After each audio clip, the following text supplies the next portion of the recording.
వారందరినీ కూడా సమాయత్తం చేసి ప్రజలకు అండగా ఉండాలనేది మా సంకల్పం. అందుకోసమే జగన్మోహన్ రెడ్డి గారు ఇచ్చిన ఆదేశాల మేరకు గతంలో ప్రజల వెన్నంటూ ఉంది. ప్రజలకు ఏమి కావాలో అవి చేయగలిగింది, ప్రజలకి అండదండలుగా ఉండగలిగింది. 2 సంవత్సరాల కరోనా ఇబ్బందులు కూడా మరి సంక్షేమం ఎక్కడ వదలకుండా రాష్ట్రాన్ని ముందుకు నడిపించడంలో జగన్మోహన్ రెడ్డి గారు చాలా కృషి చేయడం జరిగింది. అయితే మరి కూటమి ప్రభుత్వం అధికారంలోకి వచ్చినప్పటికీ కూడా ఇచ్చిన హామీలను నిలబెట్టుకోపోగా మిగతా అనేక సమస్యలు, ఒక పక్క విద్యుత్ సమస్య, ఒక పక్క విద్యార్థులకు సమస్య, ఒక పక్క యూరియా సమస్య, ఒక రైతులకి కొనుగోలు సమస్య, కొనుగోలు కేంద్రాల సమస్య, మద్దతు ధర సమస్య, ఇలా అన్ని రకాల సమస్యలకి ప్రజలు మరి ఇబ్బందులు పడడం జరుగుతుంది. ఏ హాస్పిటల్కి వెళ్ళినా ఆరోగ్యశ్రీ సమస్య ఒక పెద్ద సమస్యగా అయిపోయింది.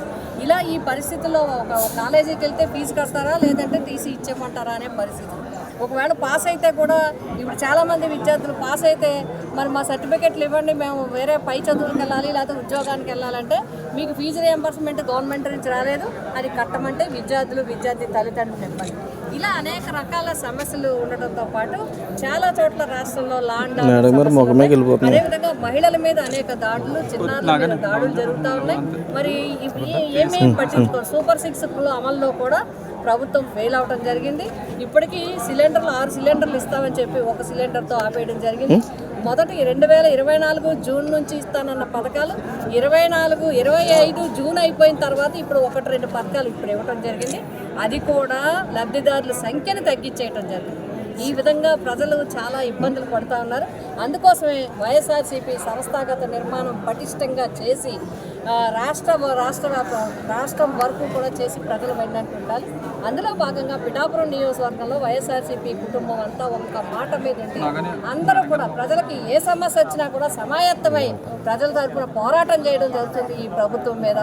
మొన్న యూరియా సమస్య వరకు కాకినాడ డివిజన్లో కాకినాడ కలెక్టరేట్లో జరిగిన యూరియా సమస్య వరకు కూడా ఇప్పటి వరకు ఈ 16 నెలల్లో కూడా వైఎస్ఆర్సీపీ పిఠాపురం నియోజకవర్గం తరఫున మరి సమాయత్తమై అందరూ యాక్టివ్గా పార్టిసిపేట్ చేసి పోరాటం చేయడం జరుగుతుంది.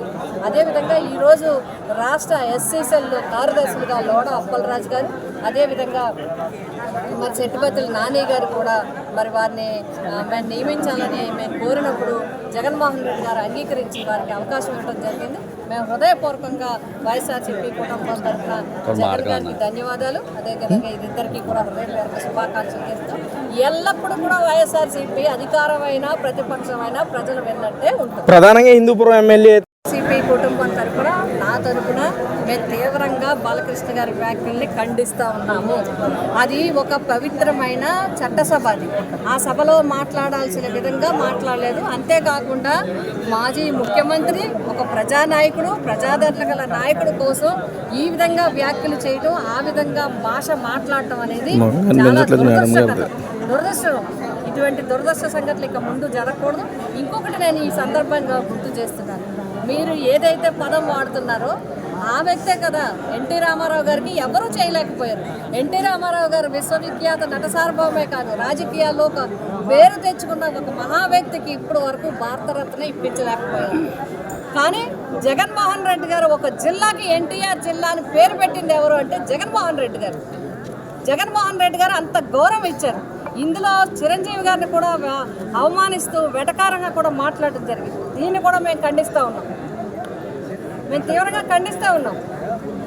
అందరినీ ఎవరినైనా గౌరవించే వ్యక్తి, ఎవరినైనా కూడా సంయమనంగా చూసే వ్యక్తి గురించి ఆ విధంగా అసెంబ్లీలో అవమానకరంగా మాట్లాడటం, తప్పుడు మాటలు మాట్లాడటం అనేది కరెక్ట్ కాదు. దీన్ని ఖండిస్తూ ఇటువంటి మాటలు, ఇటువంటి ప్రస్తావనలు ఇక ముందు రాకుండా చూసుకోవడం మంచిది అనేది మేము భావిస్తాం.